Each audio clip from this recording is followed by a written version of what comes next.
মানুষ বিভিন্ন বিষয় দেখে বিয়ে শাদী করে, রূপগুণ দেখে, অর্থ সম্পদ দেখে, বংশমর্যাদা দেখে।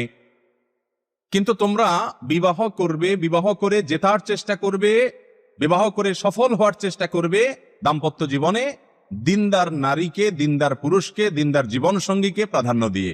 অন্য কিছু থাক আর না থাক, অন্তত দিনদারি, তাকওয়া এবং আল্লাহ ভীরুতা যেন পাত্রপাত্রীর মধ্যে থাকে, এই বিষয়টা দেখে তারপর তোমরা পাত্রপাত্রে নির্বাচন করবে, বিয়ে শাদীর জন্য জীবন সঙ্গী নির্বাচন করবে। আমাদের সমাজে আজকাল দেখবেন সবাই শুধু সুন্দর সুন্দরী নারী খোঁজে, পয়সাওয়ালা মানুষ খোঁজে, এছাড়া আর কোনো কিছু নাই। এই জন্য ওই যে কথিত আছে, আজকাল ছেলে পক্ষ শুধুমাত্র খোঁজে হলো আটার বস্তা। আটার বস্তা তো বুঝেন, মানে মেকআপ করে কে কত সুন্দর হয়েছে সেটা খোঁজে। আর মেয়ে পক্ষ খোঁজে হলো টাকার বস্তা, অর্থাৎ ছেলের বাপের কত টাকা পয়সা।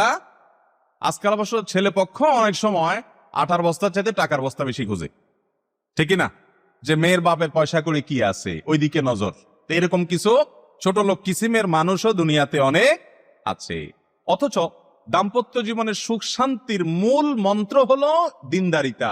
নবী করিম সাল্লাল্লাহু আলাইহি ওয়াসাল্লাম বলেছেন, আদ-দুনিয়া কুল্লুহা মাতা। দুনিয়াতে আল্লাহ যত কিছু সৃষ্টি করেছেন, প্রত্যেকটা সৃষ্টি, আপনি প্রত্যেকটা সৃষ্টি থেকে উপকৃত হতে পারবেন।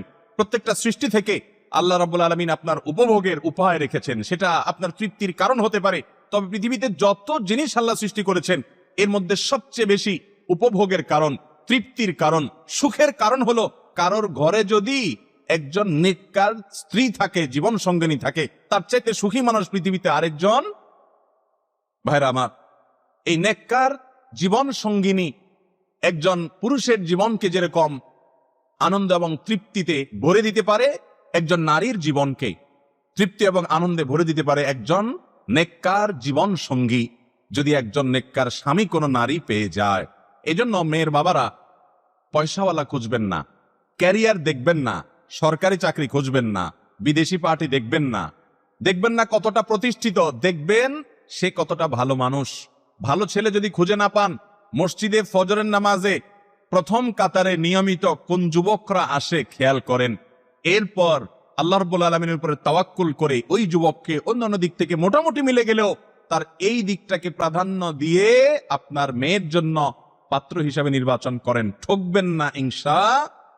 আর যদি পয়সা কড়ি আর অন্যান্য দিক দেখেন, তাহলে এক সময় হয়তো আফসোস করবেন, আর সময় ফিরে আসবে। আল্লাহ তাআলা আমাদেরকে বুঝার তৌফিক দান করুন। মুশকিল হলো দিনদারিতা চেনা আবার বড় জটিল। মুখে কতগুলো দাড়ি আর একটা লম্বা জুব্বা আর টুপি থাকার নামই দিনদারিতা না।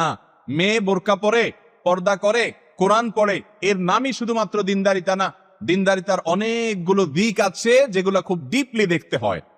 এটা বোঝার সবচেয়ে সহজ উপায় হলো ছেলেরা তাদের বন্ধু বান্ধব কারা, কাদের সাথে তারা মেশে উঠা বসা করে, বিশেষ করে তাদের আগে থেকে ব্যাকগ্রাউন্ড যদি দেখেন, মন মানসিকতা যদি আগে থেকে জানার চেষ্টা করতে পারেন, সেটা খুবই ভালো।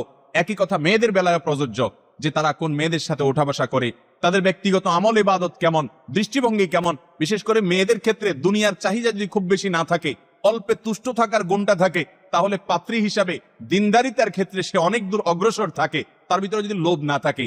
ছেলেদের ক্ষেত্রেও প্রায় একই কথা প্রযোজ্য, যে খাই খাই ভাব যদি না থাকে এবং ধৈর্য ধারণ করার ক্ষমতা যদি থাকে, তাহলে সেক্ষেত্রে এই পাত্র পাত্রী নির্বাচন করতে হবে। বিশেষ করে তাদের ব্যক্তিগত আচার আচরণ কতটা জানা যায় সেই চেষ্টা অব্যাহত রাখতে হবে। শুধুমাত্র বাহ্যিক লেবাস দেখে চেনার উপায় নাই।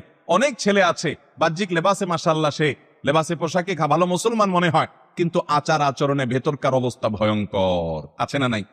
অনেক মেয়ে আছে পর্দা পর্শিদা মাশাআল্লাহ, বোরকা টোরকা পরে, দেখা যায় দিনদারিতে আছে। ফেসবুকের এই যুগে মেসেঞ্জারে কি কি কাজ চলে না চলে, এগুলা ধরা বড় কঠিন। এজন্য ফেসবুক প্রোফাইল অ্যাক্টিভিটিস দেখলেও অনেক সময় অনুমান করা যায়। তো এই জন্য ভেতরকার খবর যতটা সম্ভব হয় জানার চেষ্টা করা, অল্পে তুষ্ট মানুষগুলোকে খুঁজে বের করা, আল্লাহওয়ালা হারাম থেকে বাঁচার জন্য চেষ্টা আছে কিনা, আর কিছু হোক না হোক তার সকল ডিসিশন সে আল্লাহ থেকে নেওয়ার চেষ্টা করে কিনা, রাসূল সাল্লাল্লাহু আলাইহি ওয়াসাল্লাম থেকে নেওয়ার চেষ্টা করে কিনা, কোরআন আর হাদিসের সামনে নিজেকে পরিপূর্ণভাবে সঁপে দেওয়ার চেষ্টা করে কিনা, এই জিনিসগুলা দেখে নির্বাচন করবেন। আর সেই সাথে আল্লাহর কাছে দোয়া করতে ভুলবেন না।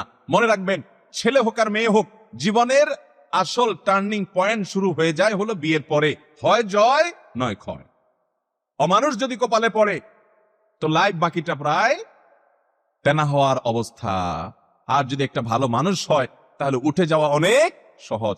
পৃথিবীতে আল্লাহ তাআলা যত মানুষকে বড় করেছেন, দিনের ক্ষেত্রে হোক দুনিয়ার ক্ষেত্রে হোক, তাদের মা বাবার দোয়া সহযোগিতার পাশাপাশি তাদের স্বামী হলে মহিলা হলে স্বামী আর পুরুষ হলে তার উন্নতির জন্য স্ত্রীর সহযোগিতা ছাড়া তারা সাধারণত আগাতে পারে না। যত মানুষ আছে দেখবেন যে আল্লাহ তাআলা তাদেরকে এই দিক দিয়েছেন। এই জন্য অন্য কোনো দিক থাকুক আর না থাকুক, দিনদারিতার ক্ষেত্রে কোনো কম্প্রোমাইজ করব না, চেষ্টা করবো না ইনশাআল্লাহ। আর দিনদার পাত্রী পাওয়ার জন্য নিজেও ভালো মানুষ হওয়ার চেষ্টা করতে হবে। নাম আতর আলী, গায়ের থেকে গন্ধ আসে, এই টাইপের মানুষ হলে চলবে। মুসলমান নাম আছে, ইসলামের নাম দাম কিচ্ছু নাই, দুনিয়ার আকাম কুকাম সব করেন, কিন্তু চান হলো আস্ত একটা রাবেয়া বসরি আপনার ঘরে আসুক। ঠিক না ভাই? ঠিক। অনেক মানুষ আছে বিয়ের আগে দুনিয়ার প্রেমের নামে যত রকমের জেনা আছে, যত রকমের বাদরামো আছে, যত রকমের নোংরামো এবং অশ্লীলতা আছে সব করে, কিন্তু বিয়ের আগে হুজুরের কাছে বলে, হুজুর একটা মহিলা মাদ্রাসার মেয়ে দেখেন আমার জন্য, আছে না নাই? তো নিজে আকাম কুকাম করে আপনি একটা ফেরেশতা মেয়ে আশা করেন কিভাবে? যদিও আল্লাহ চাইলে অনেক অমানুষের কপালেও ভালো মানুষ দিয়ে দেয়। নিজে খারাপ মানুষ দেখে আবার মনে করেন না বউটা যেটা আসছে ওইটাও বোধহয় আমার দলেরই হবে, এরকম কোন কথা। লূত আলাইহিস সালামের মতো নেককার মানুষের ঘরে খারাপ বউ ছিল, আবার ফেরাউনের মতো খারাপ মানুষের ঘরে আসিয়ার মতো নেককার বিবি ছিল। এজন্য নিজের চরিত্র খারাপ দেখে আবার এটা চিন্তা করেন না যে আমার তো চরিত্র সব লটর ফটর, অতএব বউ যেটা আসছে এটাও বোধহয় আমার দলেরই হবে, কারণ খারাপের সাথে তো খারাপ হওয়ার কথা। এরকম যোগ বিয়োগ করবেন। আল্লাহ তাআলা আমাদের অবিবাহিত যুবকদেরকে, যুবতী বোনদেরকে বিবাহের জন্য সর্বোত্তম জীবন সঙ্গিনী, দিনদার, আল্লাহ ভীরু, হালাল হারাম বাজ বিচার করতে পারে, আল্লাহকে চিনে, আখিরাতের প্রতি ঈমান আছে, নবী সাল্লাল্লাহু আলাইহি ওয়াসাল্লামের প্রতি ভালোবাসা আছে, এরকম ধৈর্যশীল, অল্পে তুষ্ট এবং মুত্তাকি পরহেজগার ভালো জীবন সঙ্গী পাওয়ার তৌফিক দান করুন।